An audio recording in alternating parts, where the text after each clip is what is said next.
Good morning. No, afternoon. Somewhere it's morning, I think. Not here. Kind of feels like it though.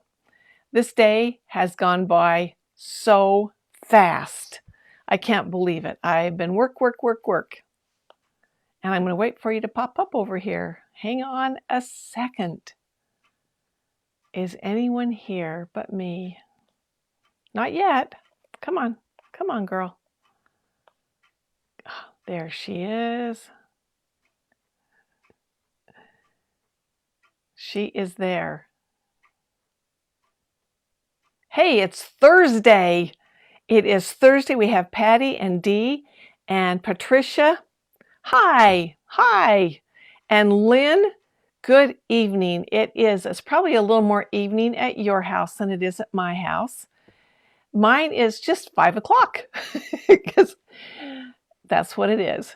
It's still almost like the middle of the day when the sun doesn't go down till 9 o'clock. We have so much time left in the day. I love it. But I got work to do.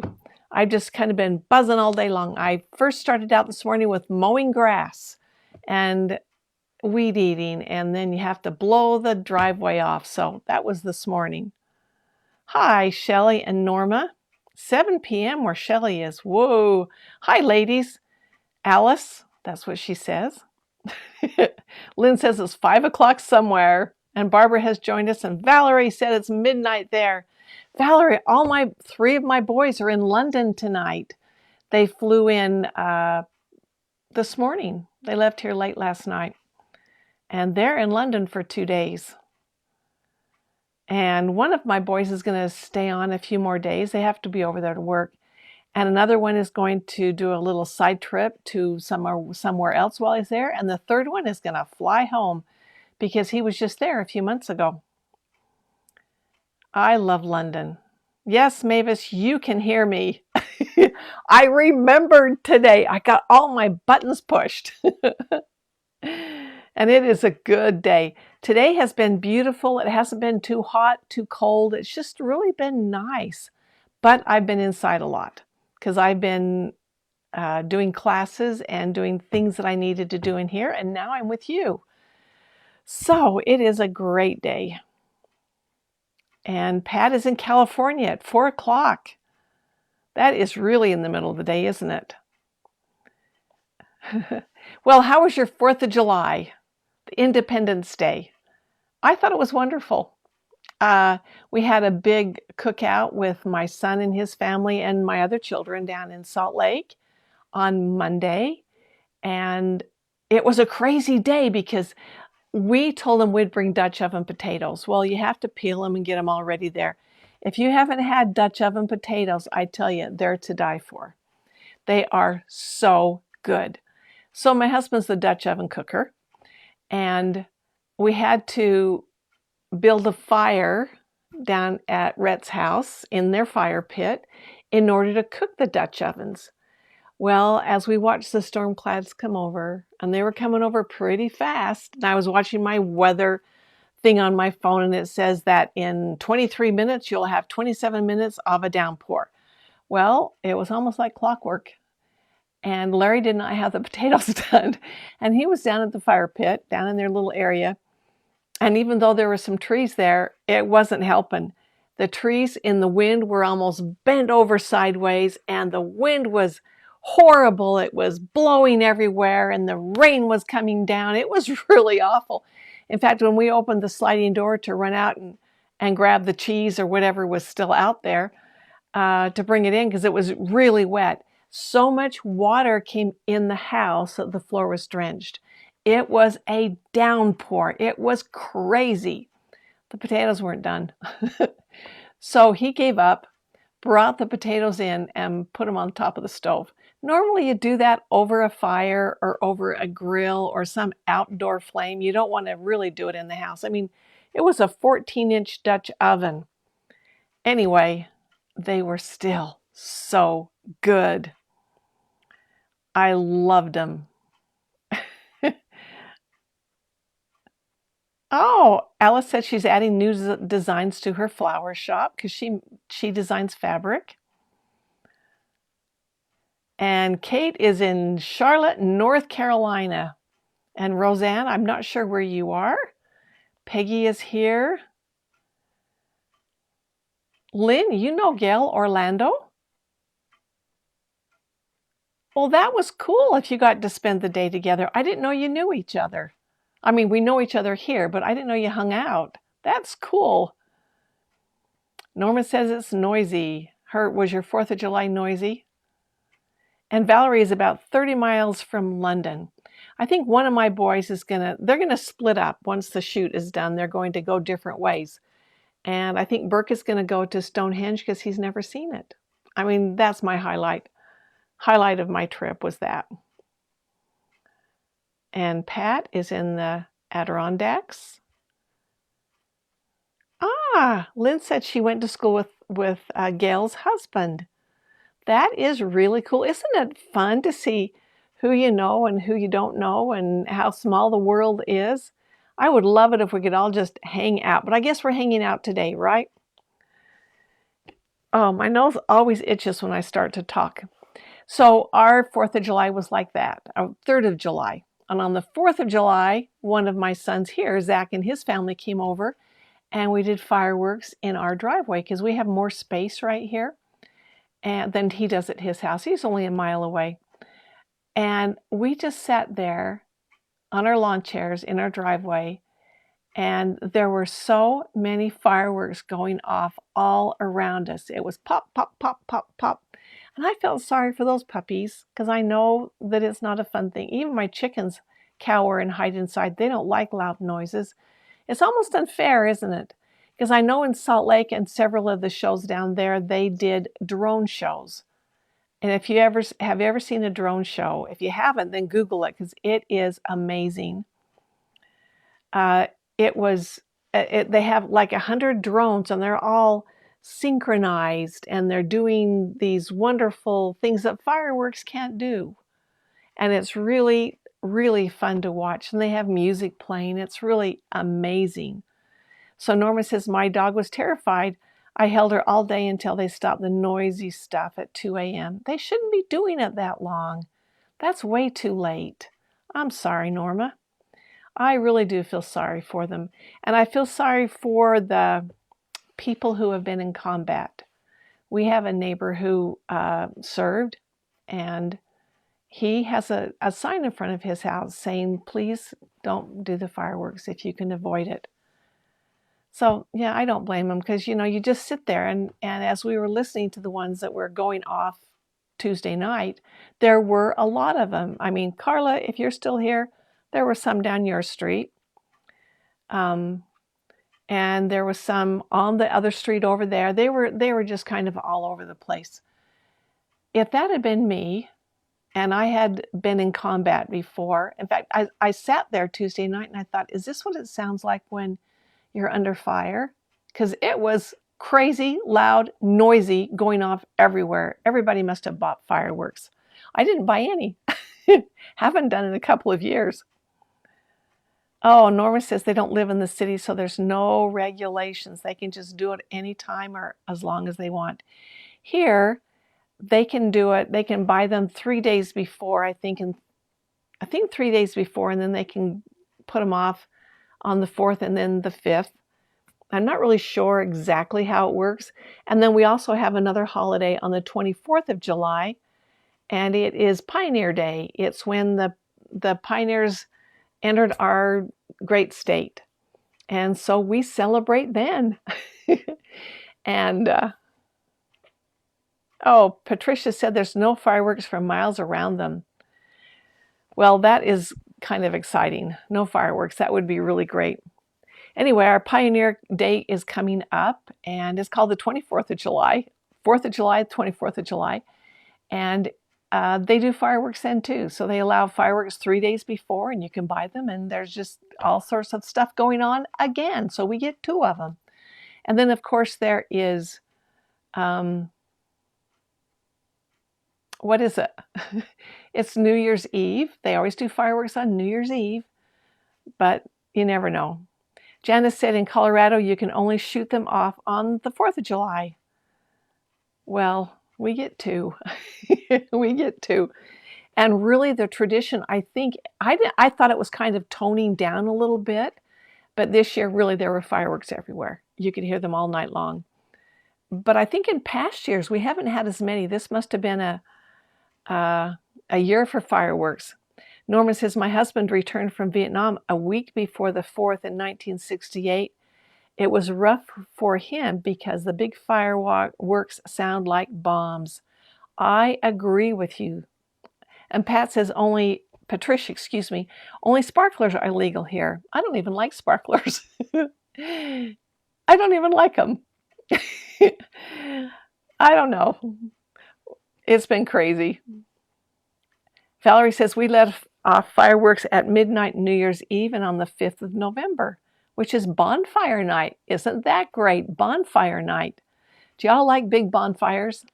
We have been known to have some pretty big bonfires back in our backyard. We have a pit back there. And they were so big that they have burned part of the branches out over the tree. They were really big. And one of the bonfires kind of melted the siding on the shed. It was really that big. But it's been crazy. I have some crazy kids. I have to tell you, I have some crazy kids. They like to, the ones that are filmmakers, they've always wanted to push the limits on, they were really intrigued with fire for a long time. And they would fill a sock, well, the toe of a sock, a big tube sock, put sand in the bottom and then soak the sand in gasoline, then light it on fire and throw it. And then they would film it coming down. I don't know why. They just like to have that. And that's the kind of stuff that they did. And one time Rhett was doing the filming they were 12 and 13. And it was coming down on him. And they were on the other side of the shed pitching these fireballs over the shed. And he was just filming them coming down. And so a couple of the kids were on the other side of the shed throwing them. And he was filming. One hit him and he didn't know it. And his back was on fire, but he didn't know it. He kept filming it because, it's got to go through all those clothes, right? And until someone said, Ray, you're on fire. So stop, drop, and roll. Get the water out. That's what they were doing. But it's been a great life with these children, I tell you. Hi, Karen. Boy, we have a lot of you here tonight, and I really think this is fun. All right, so what was your 4th like? I mean, some of you have told me you've got any good stories you want to share. Because today is now the 6th. It is? I thought it was the 7th. No, I have a birthday grandchild tomorrow. So I got to get ready for that. So today is the 6th. So the fireworks shouldn't be going on tonight, right? Right. Well, I have to, when we were together a few days ago, I asked you if anybody had seen Asteroid City. Has anybody seen it?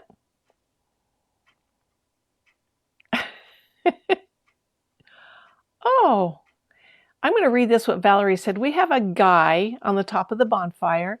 It is an effigy of Guy Fawkes, who tried to blow up our parliament in 1605. That's interesting. Wow. Speaking of burning things, my sons thought it was really cool when they would retire a chair or a couch to take it out in the backyard and burn it. And we've had many couches burned in our backyard, but not a guy. Whoa, not a guy. So does each household do a bonfire with a guy on top, or is there just one big bonfire that the city does? Because, wow, that's kind of scary.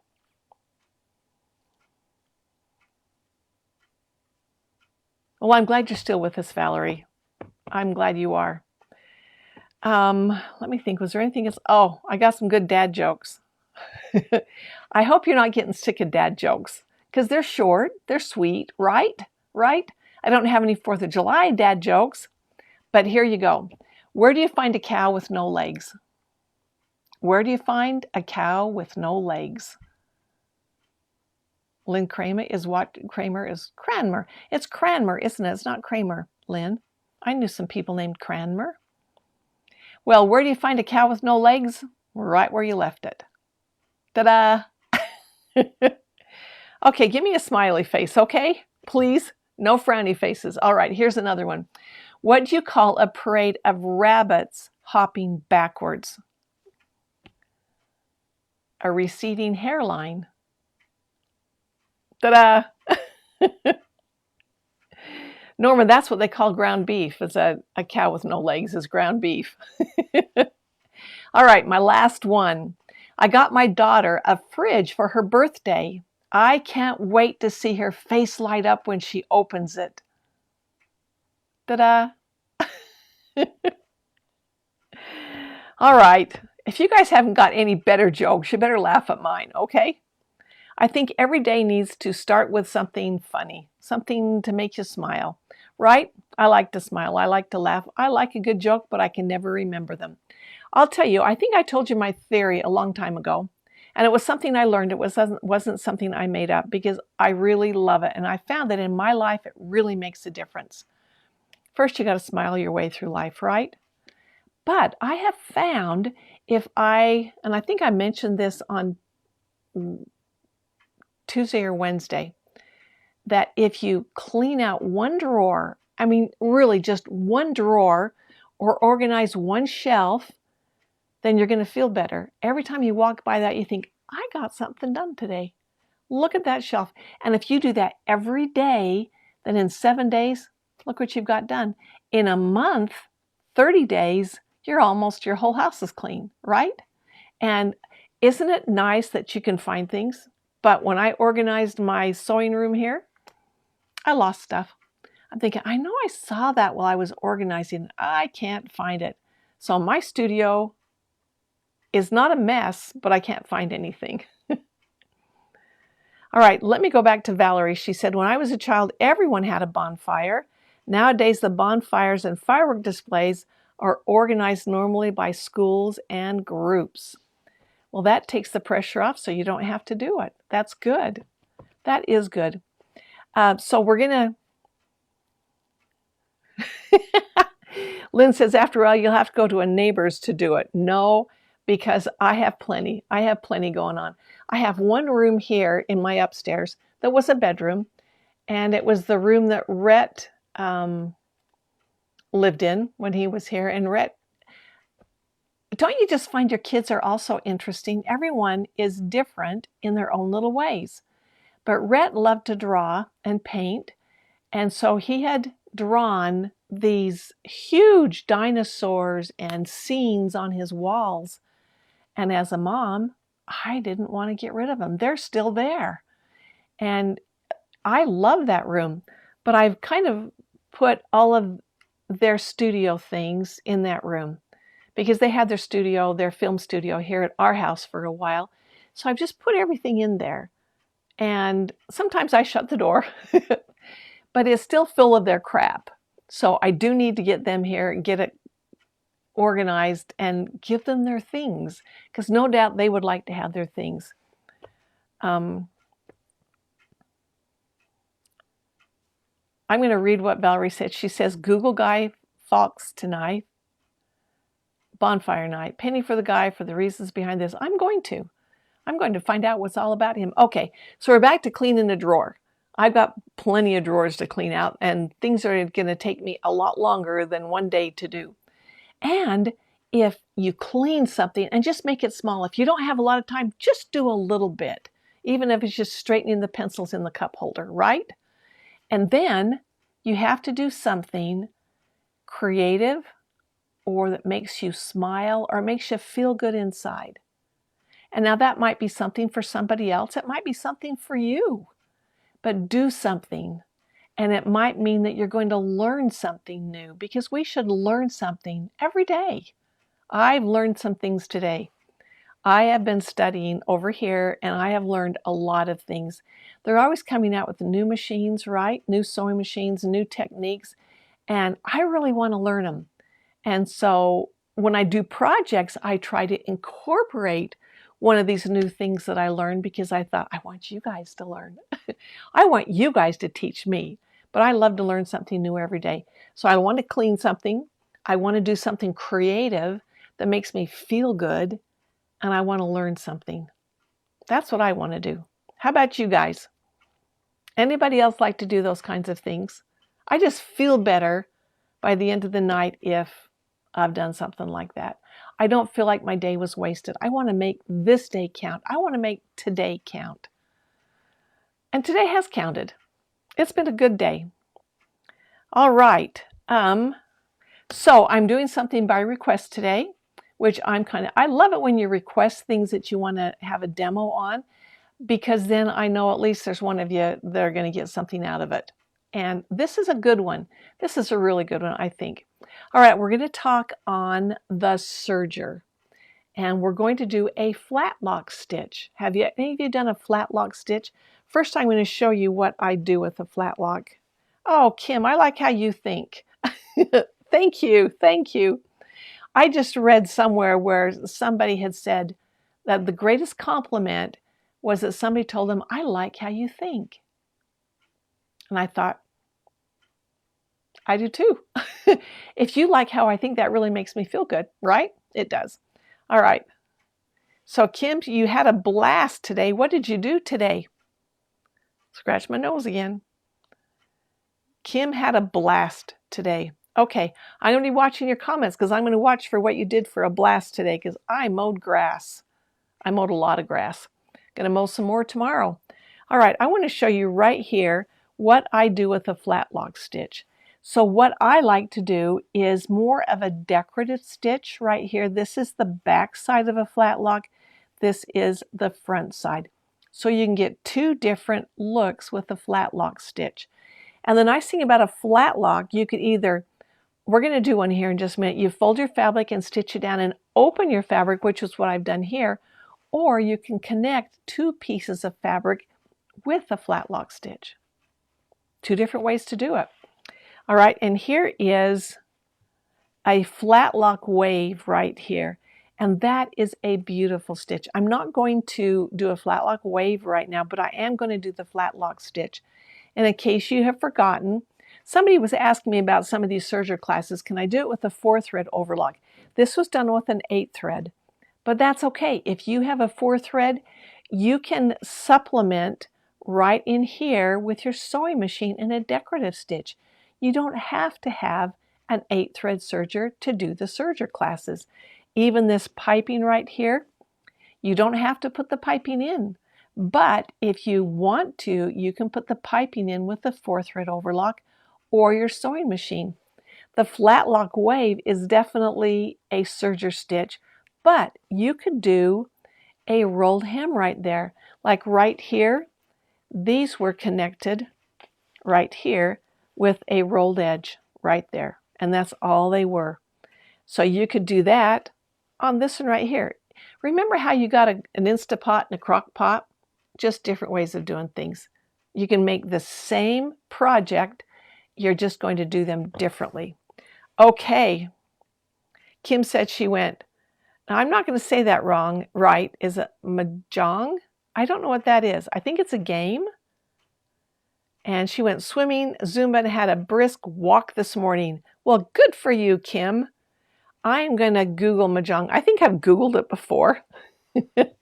That shows you how much I remember. I guess I didn't learn that one very well. All right, let's go over to the serger. I think it's a game. I do. I think it's a game. I just don't remember. It is a game, said Kim.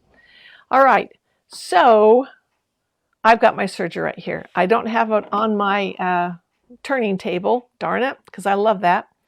All right, so Alice, did I say mahjong right? Mahjong, because it's what it looks like. All right, so the thing that is different about the flatlock stitches is that they are intended to open up. If you noticed on my project over here, it is not an edge, it's in the center of the fabric or joining two of them together. Mahjong, Alice says she's had her set for 50 years. It must be fun. I guess I'm going to be Googling that one.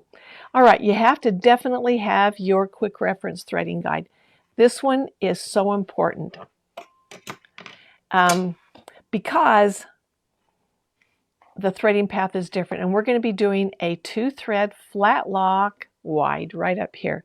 So first of all, I'm going to set up my stitches. I'm using my left needle, so my stitch selector is going to be on A, and I'm going to have my width, I'm going to be about a 3.5, and I got my length. I'm going to go 3.5. My width is going to be a 3. I'm going to go wider than that. I want this to be nice and wide because this is a flat lock stitch. The thing you have to remember is I need to plug the hole on my upper looper. I've got to plug that thing. And my blade can be up or down. It really doesn't matter because I'm not going to be sewing right next to my blade. But the big deal is you've got to be able to put your needle thread. I've got it in my left hand needle position up here. It's going up through my telescoping guide, but it's going to go over here where I normally put my lower looper or my upper looper right there. And from there, then I'm going to go over and I'm going to thread my needle. Okay, I'm going to put it down in threading position. I'm going to put my foot down to get it out of the way. And did you know that when you trim your thread to put it in your needle, you should cut it at an angle, because at an angle, you're actually putting a point on that thread. All right, I'm going to be in a little bit of a mess here trying to do it from this angle, so I may not be able to do it. Hang on. I didn't get it in the right spot.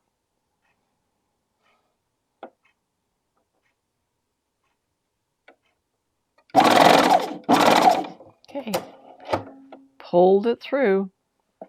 All right, there I go. So my upper needle thread is going through my upper looper channel right here, and then it's going over. So normally it would be clear over here, but it's over here. So let's see what happens. I'm going to take it out of threading position.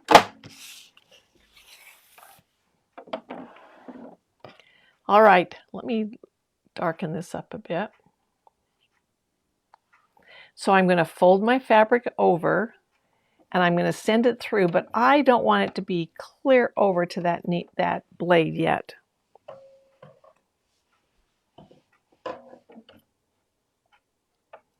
And if you're going to do this a lot, you're definitely going to try it out and see where you want it to be. Oh, I've got it up and gathering.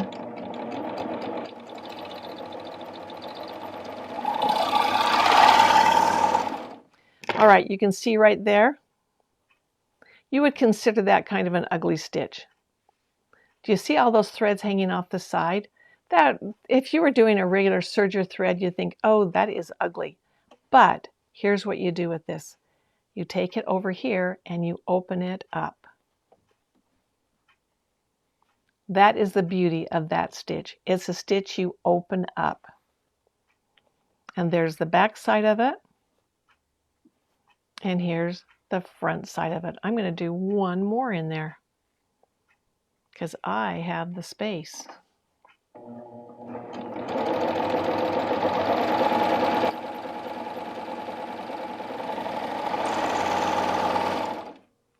Once again, that's really a loose stitch, and it looks like all my threads are hanging off the side.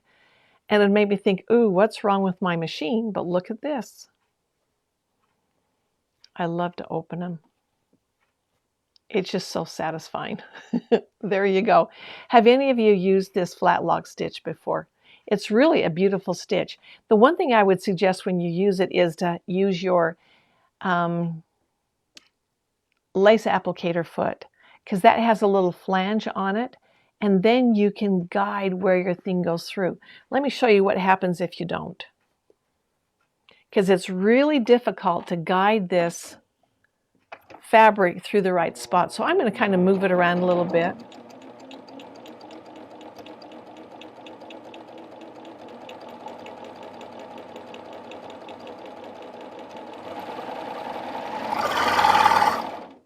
And I did that just to show you that you can go crooked when you're doing this. It's very easy to go crooked because you don't have a guide to do it by.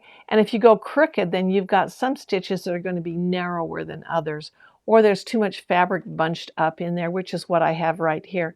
So you want to have a foot with a guide on it, which would be your blind hem foot, but more, I think the lace applicator foot would probably give you more of an ability to guide that fabric through exactly where you want it.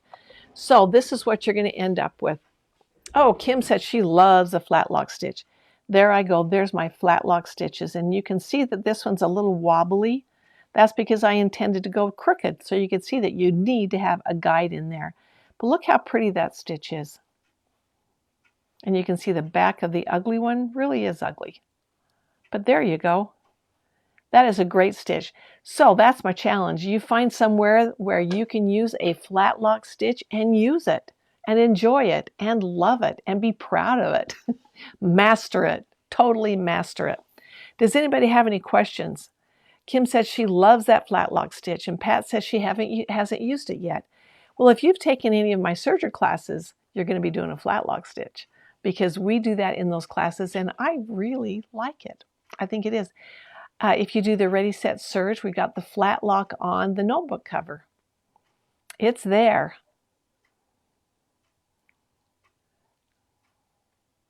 All right, I'm just reading your comments to see if I'm missing anything.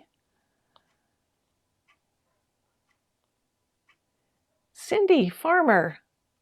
Hey, I just noticed that you're on. Welcome. Welcome, welcome. This is kind of fun.